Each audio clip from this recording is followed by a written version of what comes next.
3, 2, 1. This is Chargers Unleashed Podcast. Here are your hosts, Dan Wolkenstein and Jake Hefner. Welcome to Chargers Unleashed. Dan Wolkenstein and special guest Ryan Dyrud from LAFB Network.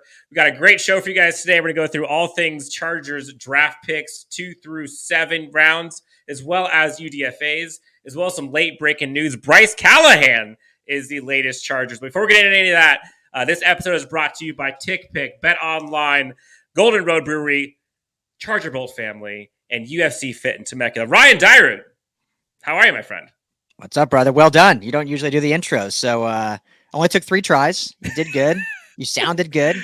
Third time is a charm. But thanks for having me. You know, shout out to Jake. I'll let you talk about it, but he'll be back here soon. But I'm very honored to fill in his stead for the time being. Yes, our thoughts are with Jake. We're thinking of him. He'll be back soon. Big shoes to fill. I can't do ad read to save my life. So Ryan, you get to do the Bet Online ad read whenever you'd like to do it. But before we get into that, you, my friend, and many of our LAFB counterparts were in Las Vegas for the NFL draft. You got to kind of see everything live, up close and personal. Real quick, before we get into all of the draft picks, selections, our feedback, and Bryce Callahan news, how was the draft for you? Anything stand out? Anything that was like, damn, I got to go back to the draft next year? Yeah, draft was great. It was a blast. I know you joined us virtually on day 2 and got about 3 words in with all the drunkenness of the people in the room live there, which was a blast, but it was just like trying to talk over people. I was going back and editing some of the shows, and there was like 4 conversations going on. I'm like, well, I don't know if people are enjoying this or not, but I think the analysis was good. But no, I mean, it was a blast. You know, Vegas always does things in a fun way. We were kind of talking, Dan, on day 3 when we were doing our final stream, that kind of just saying like what our thoughts were of the draft in Vegas. And while Vegas did a great job, I don't think they really missed on a lot of things. I think the draft itself is better phased in a different city because think of it like this, like it was in Cleveland last year. It's in Kansas City next year. When you go to those cities for the draft, you are there strictly for the draft. Where draft was in Vegas, it was a blast, but people were excited about the draft, but then they're excited about gambling, they're excited about drinking, they're excited about clubbing. It's just a different vibe. So There's so many other things. Yeah, and it was still a ton of people there in their jerseys. I mean, everyone saw how the setup was. Just, you know, I don't know what the exact numbers were, but the city was packed with NFL fans, but it just didn't have the full draft vibe. I'm not saying that's a bad thing, but it wasn't the full draft vibe that you get in other like football towns. But it was a blast. We had a great time. Met a lot of cool players, a lot of cool media people, and can't wait for next year. Yeah, it looked packed. Shout out to Jen Mills, fan of the year. Got to do a day 3 pick on behalf of the Chargers. We got ourselves a star in LA. I have a bone to pick with that, though, because I was watching the NFL Network stream, we saw her walking on stage. We were doing our stream like, I was going to record it for her. There's Jen. And yeah, we were literally watching it, and all of a sudden it cut to like a highlighter or like a commercial or something. So. Yeah, and did you notice, I don't know if you saw this because you were there, but it seemed like every damn time the Chargers had a pick, they go to commercial. Yeah. I heard anyway from someone that ESPN for sure did that. We didn't watch the ESPN stream. But NFL Network wasn't as bad, but yeah, it seemed like they cut a lot after round 1. Yep. But hey, here we are. So hot off the press, before we get into all of the NFL draft stuff, literally minutes before we come on to record, we got a new Chargers cornerback to help fill out the roster. Bryce Callahan, newest member of the Los Angeles Chargers, former Denver Bronco. You have seen him. He's had quite the time with Vic Fangio, Brandon Staley. There's been a lot of kind of symmetry between those few guys. Tell us about Bryce Callahan, what we're getting, and how this helps the Chargers going into the season. Yeah, I mean, it's a huge signing. If you're a betting man and you read my Chargers mock free agency, I actually had Callahan going to the Chargers because it just makes too much sense. And speaking of betting, we'll get this out of the way right now since you mentioned it. Got to check out our partners, Bet Online. They continue to be the #1 source for all your betting needs and sports info. You can find all the latest sports developments, including updated odds on the NBA and NHL playoffs. NHL just kicked off yesterday. I don't know if you're a hockey fan out there, but NHL playoffs are the best playoffs in sports. You got the MLB going on as well. plus the Kentucky Derby's coming up. Plenty of stuff to bet on. Super easy to get started. Head to the website today. It's betonline.ag. You can use your mobile device or desktop and just use our promo code BELIEVE. That's BLEAV, and you get a 50% welcome bonus on your first deposit. BetOnline, where the game starts. So if you bet on the Chargers to take a corner in free agency, well, hopefully they took the over because they got 2 now with Bryce Callahan. And I love this signing, Dan. First of all, it gives them so much depth, great depth. Bryce Callahan, 3 years ago when he was signed by the Broncos, I know this is, going back in time, but he was the, I think, number 3 rated corner of all corners. And I think he was the number 1 rated nickel/slot corner. So he really fills that true need for the Chargers to have that slot guy. Now you can have JC and Asante on the outside. You can have Mike Davis. I mean, I would assume you kind of would view Callahan as your CB3, and now Davis can be CB4, which might be the best CB4 in all of football. And we'll get to the draft picks, which I have some thoughts about, JT Woods and what they took there as well. But just in this signing, Bryce Callahan does so many things well. He's got great motor, side and sideline. The speed is there. He's a great cover guy. He can put his nose to the football. His biggest knock, honestly, is health. Unfortunately, even with his time with the Broncos, I don't think he played a single full season. So that is definitely his biggest knock. But I think because he's not going to be seen as that number 1 or number 2 corner and more of a depth piece / kind of slot starter, it hopefully will take some of the pressure off. But obviously knows the scheme very well. I think it's literally the only scheme he's played in because he was in Chicago with Fangio and Staley, followed them out to Denver when Staley was there for 1 year, and Fangio obviously was the head coach, and then now coming to stay with the Chargers. So slam dunk signing, super cheap. I think, what was it, a couple mil for 1 season, 1 year deal. So yeah, great job. It's kind of wild to think about the Chargers secondary roster right now. Like you said, the fact that Mike Davis, which I'd be shocked if he falls down to CB4, which I think if anyone knows Brandon Staley's scheme, he doesn't really have like CB1, 2, 3, 4. He just has a bunch of guys that he deploys all over the place. I so sick of people saying that. Yeah. I would imagine he probably would get I would think Mike Davis would get the 3rd most snaps out of the cornerback room, and Bryce Callahan probably gets 4th most snaps, but who knows? But the fact that Bryce Callahan or Mike Davis is now your CB4 on a Chargers defense with Asante Samuel Jr. and J.C. Jackson and Derwin James, and like you mentioned, some of the draft picks that we've gotten, wild. I don't think, since I have been covering a fan of this team, I don't remember there being a secondary as deep, which is so weird to say, considering like just a year ago we were all bitching and complaining about like Tavon Campbell and Keeman Hall and issues that we had at depth. No fault of theirs, but we just got decimated by injury. Amazing how in one offseason, all of a sudden, another weakness turns into a strength. Yeah, it's the beauty of the offseason, right? You can really flip the script, and they did such a good job. And really, since Staley's come in, really, you can tell his involvement in the roster building because they've done things very differently in just these now 2 off seasons. This last one being his first real true off season after, the first one he had to get hired, hire his staff, and then turn focus to free agency in the draft. So this one it was basically from the beginning of January, he could really focus on how to build this roster out with players he wanted. And they've done a great job. I think all their weaknesses, they turned the strength. 2 years ago, they had the worst offensive line in football. Now that's turned to somewhat of a strength. I know there's still some questions on the right side, which we'll get to, but overall, it's a very, very upgraded task. The secondary, like you mentioned, the pass rush, like we've talked about many times now. And I mean, what's great about this draft too is they got their 6th round pick back that they gave it for Khalil Mack. They basically used their 2nd round pick to draft Khalil Mack. Slam dunk. Sounds good to me. All right, so let's get into it. So Bryce Callahan, newest Charger, and we got a bunch of new Chargers to talk about that were drafted either in the draft or signed as an undrafted free agent. Let's go day 2, day 3, then UDFA. So day 2, I think all of us were kind of expecting it to be a bit of a struggle if the Chargers did not trade back or trade up. Day 3, we have to wait a bit, but day 2, we were hoping we get to pick number 79. Hopefully there's a guy there. I know there's a bunch of guys that people are clamoring for, and the Chargers kind of went in a different direction than some of us thought at first. They go JT Woods, the safety out of Baylor, with number 79. And then in day 3, round 4, they go Isaiah Spiller, the stud running back on A&M. So I think both of those were probably picks that people weren't necessarily expecting at first. But then after the press conferences, after you start to get an understanding of who these guys are and their archetypes and what the Chargers needed, it really makes a lot of sense. First, let's start off with JT Woods. The kid's a freak athlete, long, lengthy. He's, I think, a tri-sport athlete. And he's what the Chargers are looking for. And people saw safety, quote unquote, and people freaked out. Can't believe we got a safety when you have Nazir Adderley and we have Derwin James. Folks have to remember, and Ryan, I know you've talked about this quite a bit. Ad nauseum.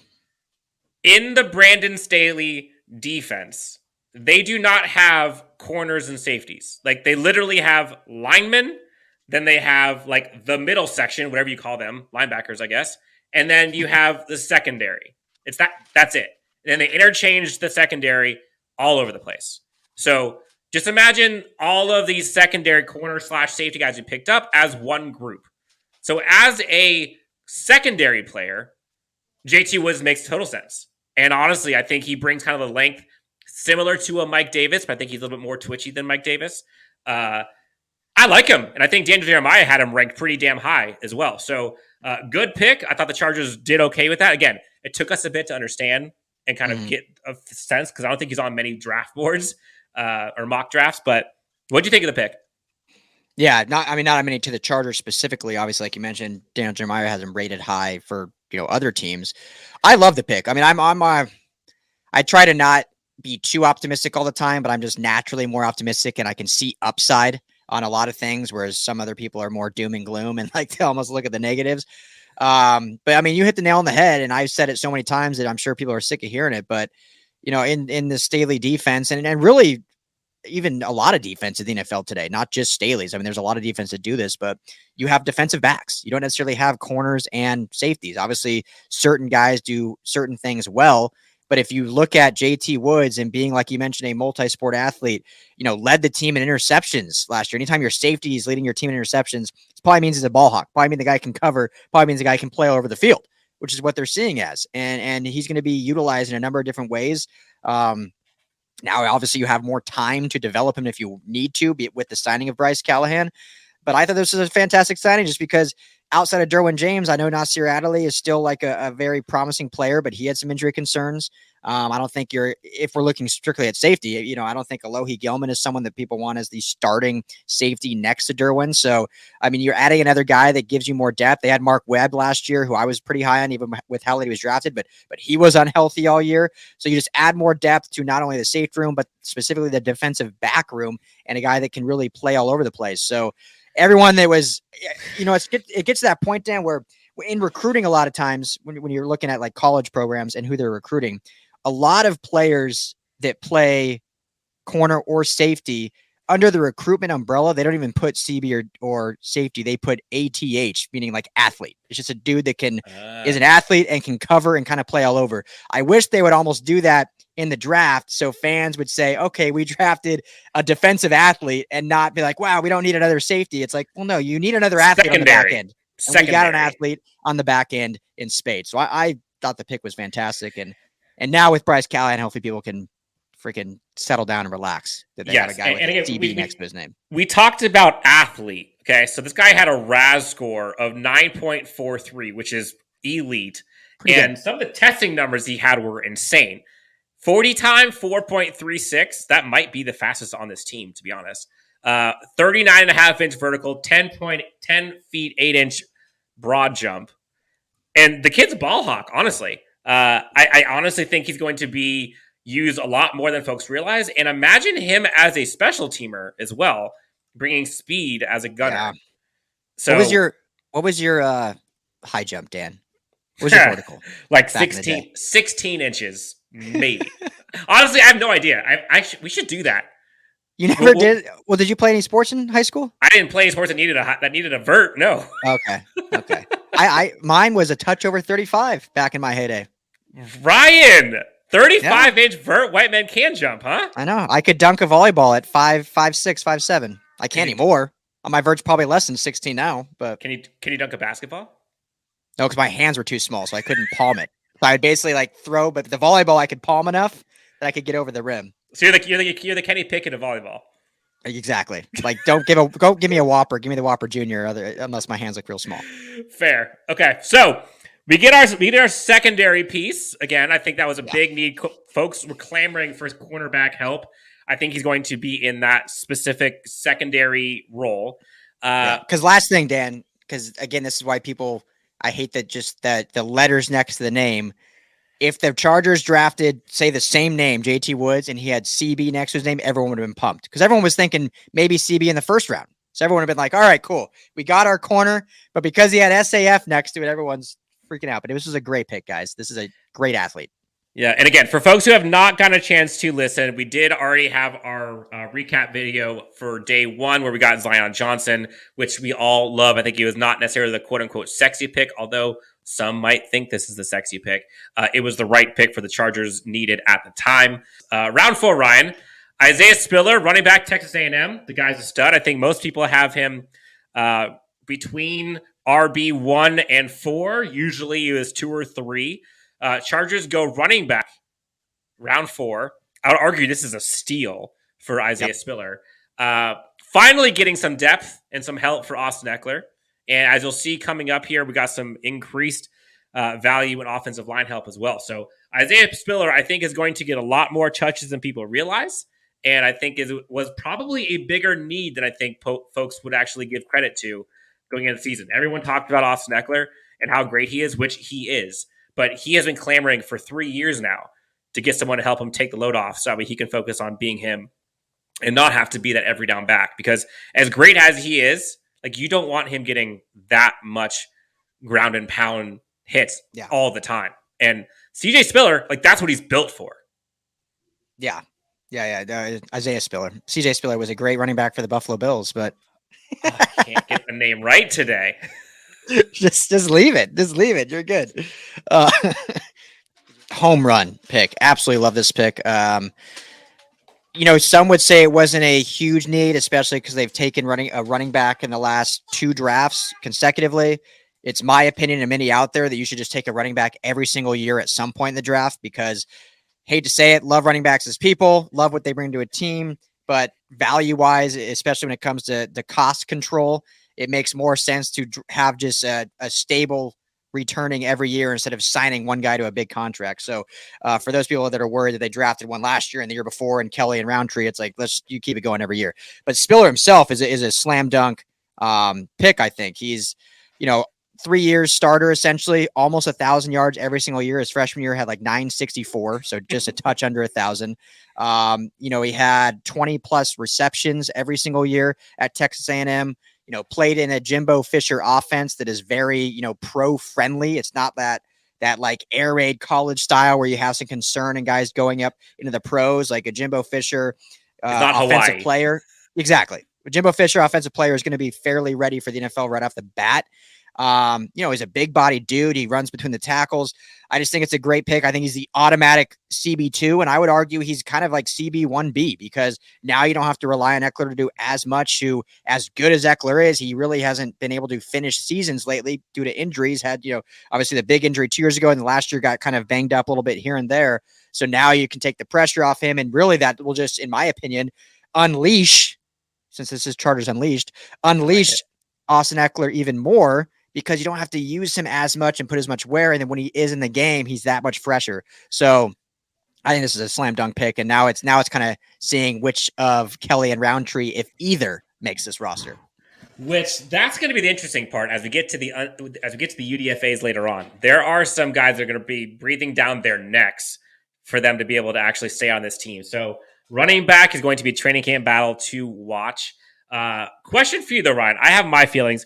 Where are we going to see the impact of Isaiah Spiller the most in game? It's a good question. We'll have to obviously see kind of how the depth chart shakes out in training camp and whatnot, but just on surface level from seeing what we saw in college and seeing how they really could not solidify a running back 2 last year. I honestly anticipate at this point him to get, 7 to 12 touches a game. Whether that's, I'm not saying it's just a goal line guy, but I think he'll be that guy that comes in to spell Eckler on long drives. Like we could see him on the opening drive get 3 carries if it's a long sustained drive. So I think he'll have an impact right off the bat. Yeah, and I think the part that we saw unfortunately unfold constantly was the Chargers kind of were handcuffed a bit because of the lack of consistency with kind of the ground and pound feeling. And getting a Zion Johnson, getting Isaiah Spiller, I think where you're going to see his impact felt the most is going to be like late in crunch time situations, end of games when you need one drive to kill the clock, kill the game, and go out and win it. And you need 3rd and 1, 4th and 2, those kinds of things. Having him and Eckler, imagine both of them in the backfield. Well, here's a good example, Dan.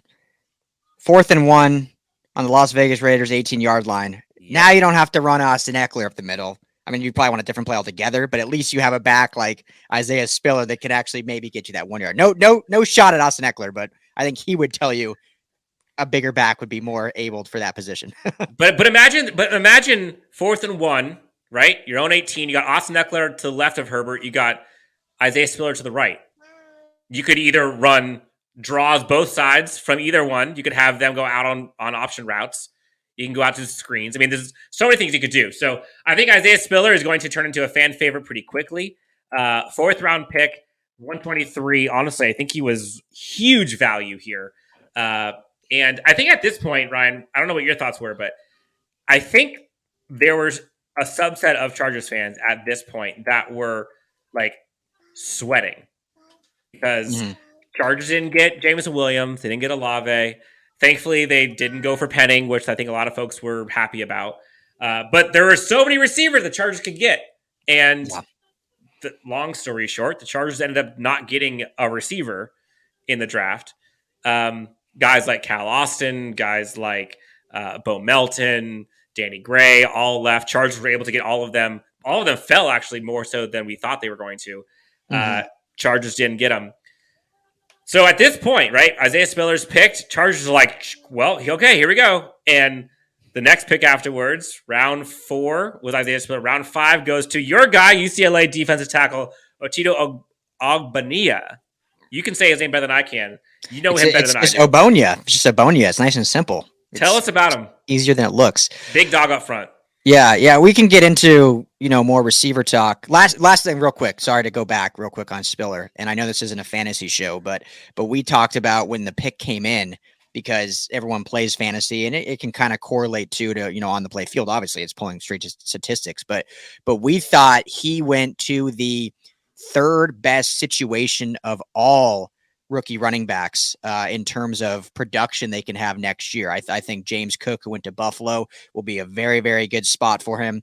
And obviously Breece Hall went to the Jets just because he was the first back taken. You would think he'd have some good utilization there. But I think Isaiah Spiller to the Chargers is going to be extremely utilized. So just to kind of continue on that path. But you go round 5 and they don't go receiver, which to me, I think there was just too much time in the offseason for people to talk about it. I mean, I don't think that was, in my opinion, such a huge need for the Chargers. But when you have 3 months to dissect the Chargers roster, and then all of a sudden all of Twitter got behind taking a speed receiver, that became like the talking point, right? Otito Ogbonnia, though, is a phenomenal D tackle. Played for UCLA, so obviously I watched him a lot all year. Great value here in the 5th round. Obviously, just a huge human being. Played alongside last year with Osa Odigizua, who was drafted in the 4th round by the Cowboys. And, everyone talked about Micah Parsons on the Cowboys, but Osa Odigizua had a very close second, best rookie defensive year. That's how good he was with the Cowboys. So I think Otito Ogbonnia can have similar projection. And again, we talked about before, you take a weakness on this team and now make it a strength by adding Sebastian Joseph Day, adding Austin Johnson, and now you add Ogbonnia in the draft. And, it's just a guy that is a great run stuffer. He can also rush the quarterback from the inside. I think he has more elusiveness than probably people will see from just his size and frame, but he can really kind of bend around, those guards and centers. But I think he'll earn his keep is in that run defense, which obviously was the biggest need of this Chargers defense. So I think it's a great value pick in the 5th round, a guy that really can have legit production and playing time like early on in rotation, which last thing I'll say, and I'll jump to you because I'm getting long-winded here.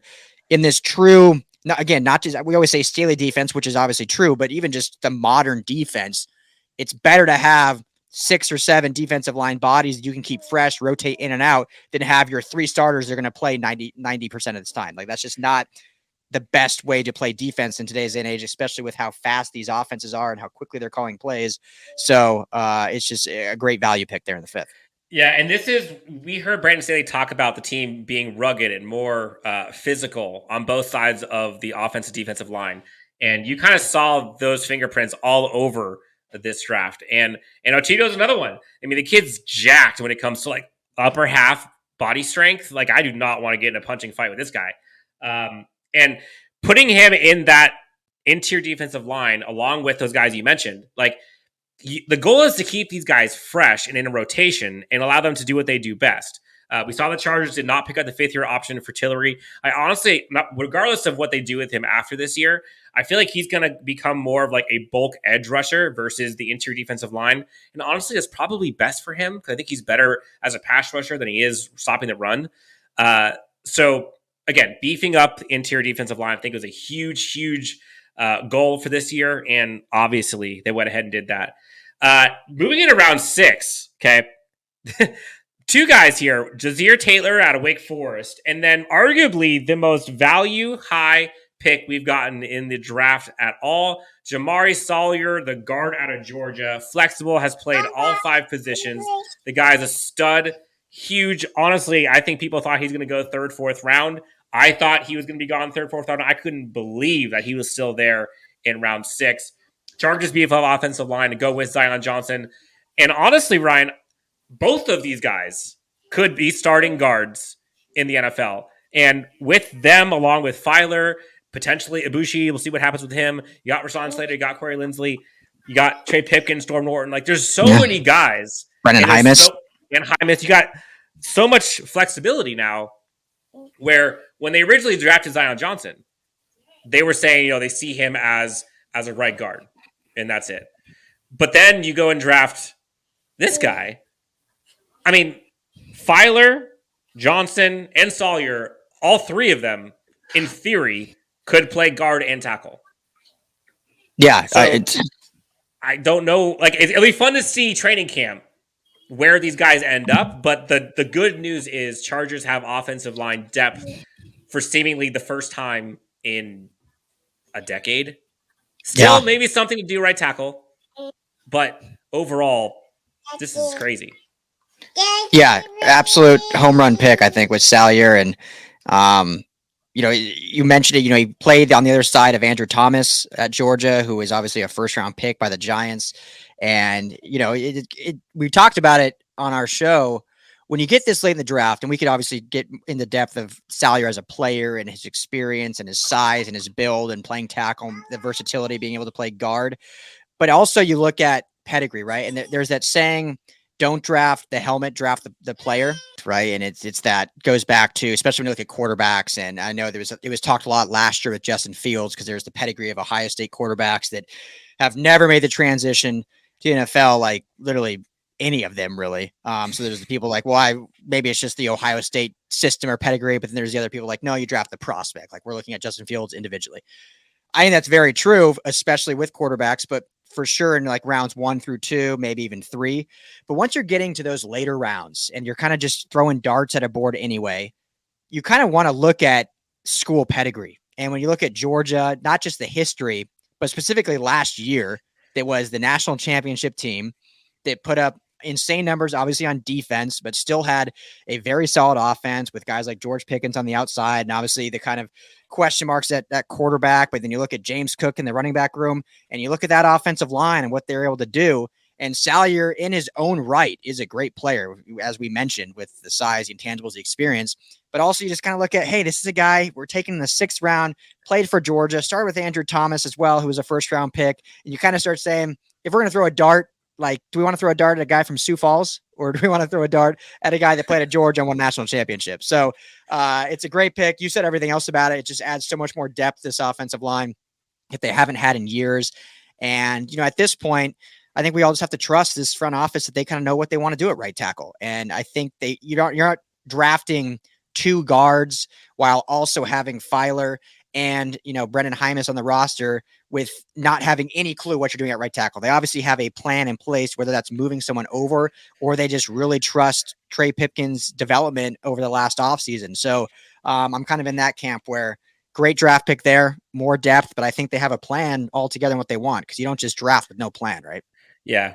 So, question then for you: with Salyer and Slater and Filer and Johnson, and then of course Pipkins, and of course Corey Linsley at center, yeah. Lindsley, and you also have Storm Norton. Do the Chargers have their right tackle on their roster currently? I think there's some vets out there that I think they'll make calls for. I think you bring someone else in the training camp. I truly believe, especially after talking to you, after listening to some press conferences, I'm kind of leaning towards they feel good about Trey Pipkins. It seems like I don't think it's Storm Norton necessarily, but at least they know he can play it. Maybe not well, but they have last year in limited played action. it last year. But I think they truly think Pipkins has made that leap. I mean, he showed in 2 games last year a definite improvement, and then has been training with Rashawn Slater and Duke Mayweather, who's one of the best in the business at private training, who's spoken very highly of him. But I still think they bring maybe another vet in the training camp to either push him or just as a backup plan. Or, we could even see an early season addition. When Ode Ibushi went down last year, they signed Michael Schofield, who had familiarity with the organization kind of off the street. So I don't know if they're necessarily done yet, but I truly do believe that they, at this point, seem pretty confident in who they have. And I could be way wrong on this, but I personally lean that way as opposed to the ones that think they're going to kick Filer out to tackle. I think they're going to keep him at guard. Yeah, it seems like that's just a lot of noise and a lot of movement. And I think them talking about wanting to keep the left side strong, which honestly now they have both left and right side strong, except for the tackle position. I think you want to stay as consistent as you can. I mean, imagine if they could just get average. Like if Trey Pipkins, Storm Norton, or whoever, Salyer, doesn't matter, can just be an average right tackle. And you can go average right tackle, and then you can have Zion Johnson, Corey Linsley, Matt Filer, Rashawn Slater. Like that is a great offensive line, and one the Chargers have not seen in a decade plus. Oh yeah. Well, and the one thing I will say, because I agree with you, and I said it already, I think they keep Filer at that guard position, but by drafting now 2 guards and still having, like we mentioned, Hymas on the roster, if let's say they start the season off with Pipkins at tackle, they go Slater, Filer, Linsley, Zion Johnson, and then Trey Pipkins. And let's say the first game, like Pipkins just gets put through the washer and doesn't look good. Well, then they have the versatility, like, okay, you know what? Let's kick Filer out, and now we can either slide in Salyer or Hymas to that left guard. You got backup plans, and we're not we're not screwing ourselves over, and we still have more depth. So. And obviously, you didn't re-sign Scott Questenberry, so one of those guys is going to have center versatility also, just in the God forbid Corey Linsley gets hurt. So I just think they've done a good job with roster construction, and they've put themselves in a good spot. And so many fans, which is their prerogative. I don't want to say telling I'm just calling out fans, but it's like they look so keenly position by position and the depth of that specific position, and roster building isn't necessarily built that way. It's built as, especially the offensive line, as a unit. And as a unit, they got stronger at every position overall. And if your right tackle is still your weakness, obviously you would love to upgrade that as best you can. But if the guard next to him is that much better, that's just going to make that tackle's job that much easier and will give that much more ability. 100%. So roster construction. So end of day 2, beginning and end of day 3, we went defensive tackle, then we went guard, and then we started going cornerback, again, corner, quote unquote, but just call it DB. Jazeer Taylor out of Wake Forest, the cornerback, and then Dean Leonard out of Ole Miss. Jazeer Taylor, again, we're talking about 6th and 7th round picks here, guys. So we're thinking these guys, if they make the team, they are going to be having to contribute on special teams. And from there, if they can get themselves into a roster spot, beautiful. I would say real quick, Jazeer Taylor, he kind of has the smaller frame. He has that slot corner ability, in my opinion. Not the biggest guy, but I think he has really good instincts. He has really good click and close. He's pretty athletic, but again, for being undersized, it's tough to be on the outside. So I see him as kind of a Swiss Army knife on the inside of this defensive scheme. And then, of course, if he can do special teams, it's always a plus. And then after that, of course, we went the other defensive back, Dean Leonard out of Ole Miss. Again, Chargers going for depth, Chargers going to build special teams. I think everyone knew about it. And Ryan, I think you and I talked about this last year. the Chargers' top end talent, after they go get a JC Jackson, after they go get a Khalil Mack, the top end talent isn't really what has been the plague of this team. It's always been what happens next if a Derwin James goes out? What happens if a Joey Bosa goes out? What happens if a JC Jackson or Asante Samuel Jr. goes out?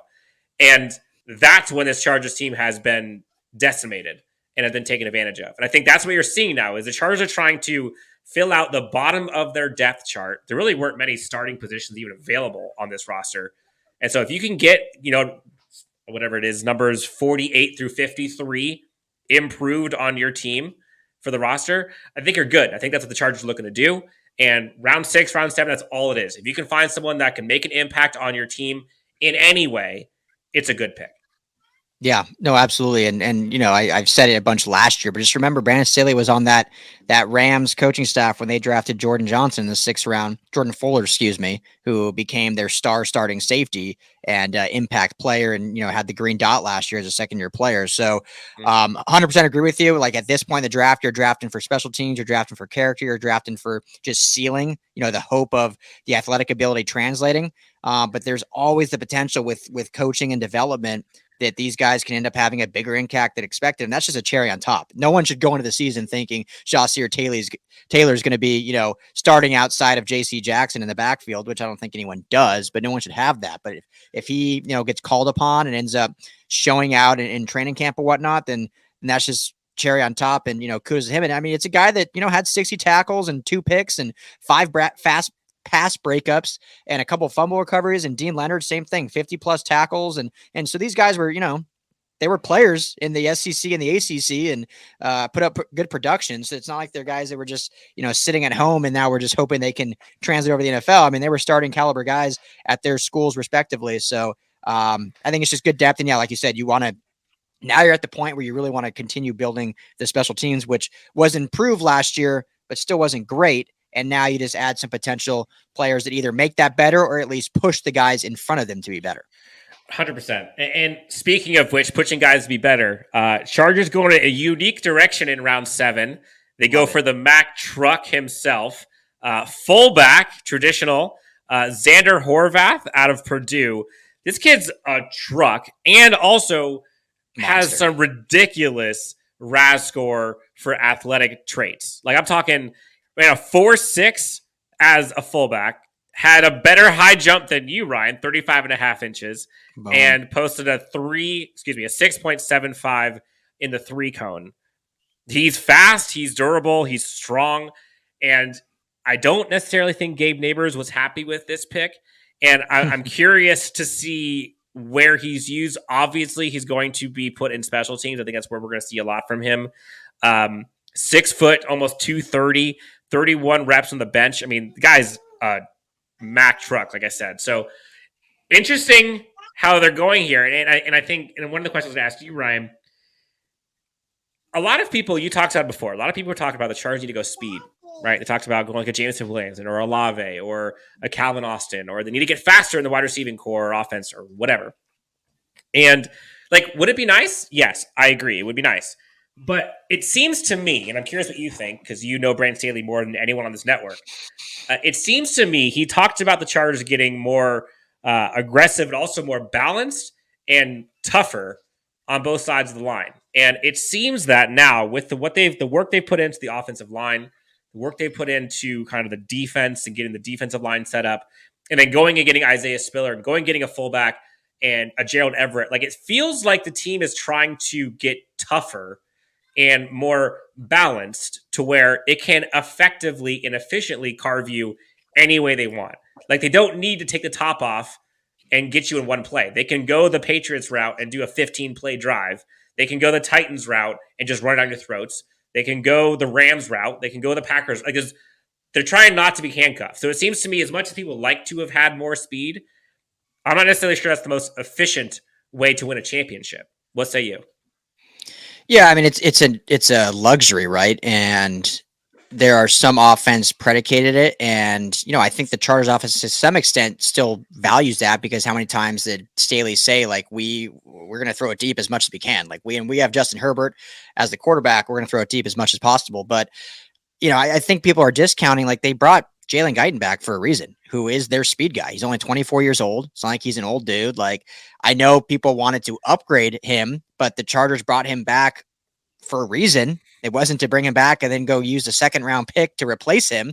Obviously, if someone fell to them at that, I mean, they were in the second, but fell in the third, I don't think they would have not done that. But because they brought him back, that allowed them to go BPA. And I think in every really round in this draft, they truly went best player available. And, for me, who covers the Rams also, this is very normal to me, kind of seeing how drafting specifically, not just for what need, but I know covering the Chargers also, and many fans will recognize this, in years past, like Tom Telesco really went chalk in, okay, we need a corner. So we're taking a corner in this round. We need a tackle. We're taking a tackle in this round.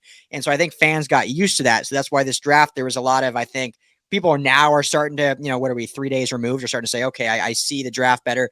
On the surface, like, I loved it. And I started reading like boards and Twitter, and I'm like, man, a lot of people are pissed off about this draft. I thought it was a great draft, but it's because they didn't build it based upon, well, our biggest need was right tackle, and we didn't take a right tackle. Well, we needed a speed receiver. We didn't take a speed receiver, but they did certain things in the offseason that alleviated that and allowed them to really just not pigeonhole themselves. So to your point, I always get long-winded, but yes, having a speed guy is definitely a luxury, but also has a significant importance, but it's not the end all be all. And you have a speed guy in Guyton. Again, I know it's not Jameson Williams. I know it's not even potentially Chris Olave. The ceiling on those guys is much higher, but they got someone in Zion Johnson and they got someone in JT Woods. Not that those guys were there in the third round, that gave them, I think, more positional value than who they would have taken at those 2 picks, because they already had that luxury kind of taken care of. And who's to say they won't add someone else, in free agency out there? There's always speed guys that crop up and stuff like that. And so I think they're not done building this roster completely, but yeah, I think there's too much to be said, or too much think tank going on when it comes to a speed receiver.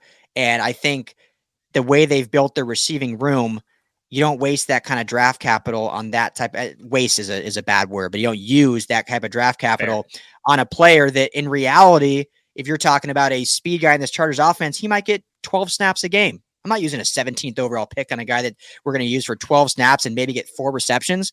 Like, that's just not what I want to do, because we don't move the ball like that. We want to have those plays 1, 2, 3 times a game. And we can do that with Jalen Guyton. The Rams turned Van Jefferson into that, who's not a speed guy, but he kind of became their speed guy.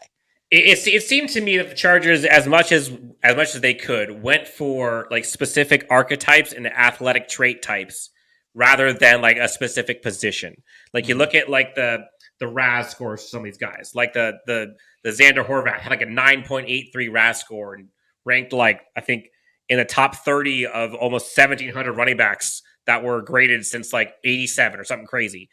You look at, Jazeer, I think was great. JT Woods had a ridiculous score. Some of these guys with the bench presses they had, like, it was ridiculous, but I think that's what the Chargers are looking for. Is they want athletes. They want to get more athletic or strong, one of the two, all over the board. And so before we get out of here, we got to talk about the UDFAs. There's always kind of a diamond in the rough when it comes to UDFAs, as we all know. Antonio Gates UDFA, we got Austin Eckler UDFA. Chargers went and got 14 UDFAs. And we're not going to go through all of these guys, but of them, there was a handful that kind of stuck out to me that I wanted listeners and viewers to kind of take a quick gander at. I don't know if you had a chance to look at them, but a few of the guys that I liked, I want to talk about Trevon Bradford, Oregon State wide receiver. Yep. We got Brandon Sebastian, the BC corner, secondary player. Really like him. Stone Smart, the quote-unquote tight end from Old Dominion, excuse me. And probably my favorite in this entire class is a one Letty Brown, running back out of West Virginia. Both he and Kevin Marks, the running back out of Buffalo, both are awesome. So right off the top, let's just start running back. Kevin Marks from Buffalo, Letty Brown from West Virginia. I wouldn't be shocked at all, Ryan, if both end up making the team before the other running back technically 3-4 currently are on the team. Letty Brown, I would put money on him making the team. Anyone who has not seen it, I put up a quick highlight video on Twitter, about 2 minutes of him just trucking people, refusing to go down, being that kind of physical presence. Not going to have crazy breakaway speed, but he will make the pile move. And then Kevin Marks, same thing, runs a little higher, not quite as physical, not quite as elusive, shifty, but gets the job done as well. You watch their tape, Brian, both running backs, especially Letty Brown, to me, bring something that neither Josh Kelly or Larry Roundtree bring. And that's no slight to those two, but Letty Brown, to me, I think just provides more value at this point. Yeah, I mean, in the limited film I watched of Letty Brown, he kind of gave me Terrell Davis vibes. And, anytime you bring up a Hall of Famer, people are like, whoa, pump the brakes. But Terrell Davis was a 6th-round pick. Remember, he was a backup at Georgia, started his career at my alma mater, Long Beach State. So it wasn't a guy that came into the league with expectations because of the lack of breakaway speed, like you mentioned with Letty Brown.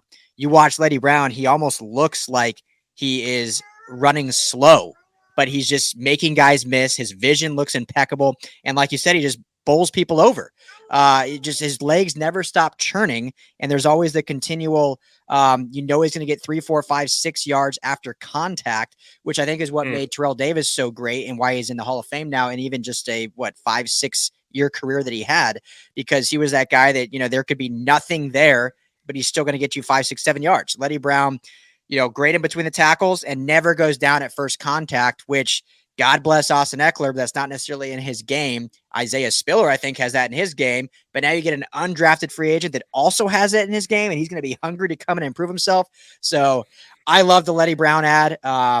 Absolutely will be, if like Terrell Davis, if he gets a chance and he's eating hot dogs at halftime in a preseason game and then goes makes a brutal hit on special teams, and that's how he makes the roster, then hey, good night. That's a great way to do it. But I love that son. I think he definitely has potential to make the roster. Yep. Let's go quickly through a couple of these guys. So Oregon State wide receiver Trayvon Bradford. He has a little bit of slipperiness to him. I'm not sure what that word is. I see him kind of being the possession receiver, has a little wiggle. Not really going to blaze past you. You can go watch some highlights of him. He torched Ohio State in one game. I think he had like 2 touchdowns, like 100 yards or something against them.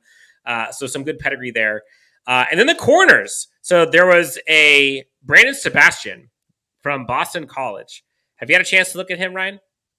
Yeah, I mean, Boston College produces great defensive backs. So that's again when you kind of go with the pedigree of the university and the program. But yeah, I loved what I saw from him. You sent me a little clip of him as well, and I watched a little after that also.